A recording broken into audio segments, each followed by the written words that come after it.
bashyira imyenda yabo ku birenge bye. Ibyakozwe nk'umuco cya 7:58.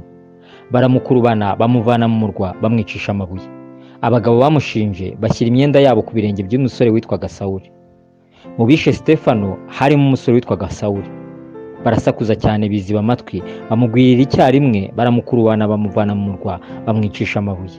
Abagabo bamushinje bashyira imyenda yabo ku birenge by'umusore witwaga Sawuli. Bakimutera amabuye arambaza aravuga ati, Mwami Yesu, akira umwuka wanjye. Arapfukama avuga ijwi rirenga ati, Mwami, ntubabareho iki cyaha. Amaze kuvuga atyo arasinzira. Nuko Sawuli nawe ashima ko yicwa. Ibyakozwe nk'umuco cya 7:57-60. Sawuli niwe Pawulo waje guhura na Yesu nyuma agakizwa, akanaba intumwa ku buryo yamamaje ubutumwa bwiza kuruta n'izindi ntumwa zo mu gihe cye. Mu ivugabutumwa rya Pawulo yahoraga azirikana ko yareganyaga itorero, kandi ntiyibagirwaga uruhare yagize mu rupfu rwa Sitefano nuko yari abyishimiye. Ashaka kubwiriza i Yerusalemu yatekerezaga ko bazamwumva kuko nabo bari bamuzi. Nuko maze gusubira i Yerusalemu ndi mu rusengero nsenga, mba nk'urota mbona Yesu abwira ati, ihute uve i Yerusalemu vuba kuko batazemera ibyo umpamya. Nanjye nti, Mwami, nabo ubwabo bazi yuko nashyiraga abakwizeye mu nzu y'imbohe nkabakubitira mu masinagogi yose.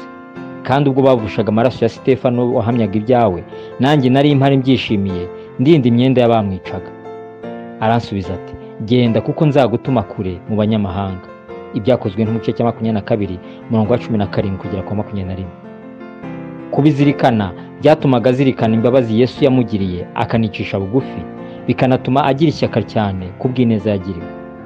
Kuko noroheje hanyuma y'izindi ntumwa zose, ndetse ntibinkwiriye ko nitwa intumwa kuko narenganyaga itorero ry'Imana. Abakorinto 15:9.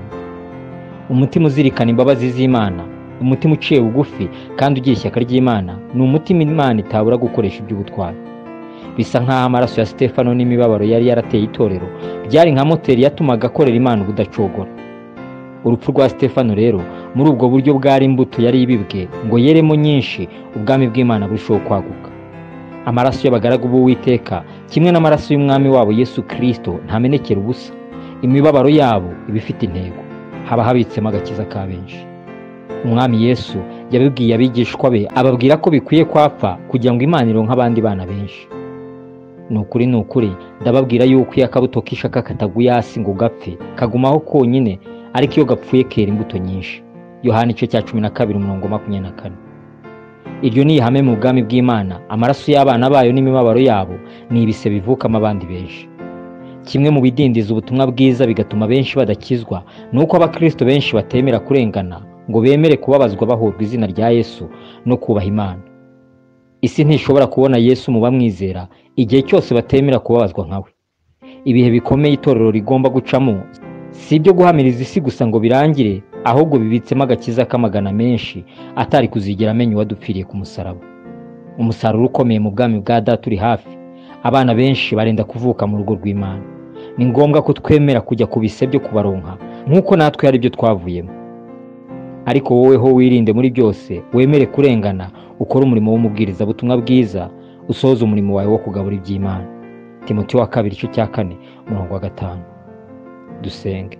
Mwami Yesu, nshoboza kwemera kurengana kubw'izina ryawe, mbashe gusohoza umurimo wampaye nk'uko bishaka.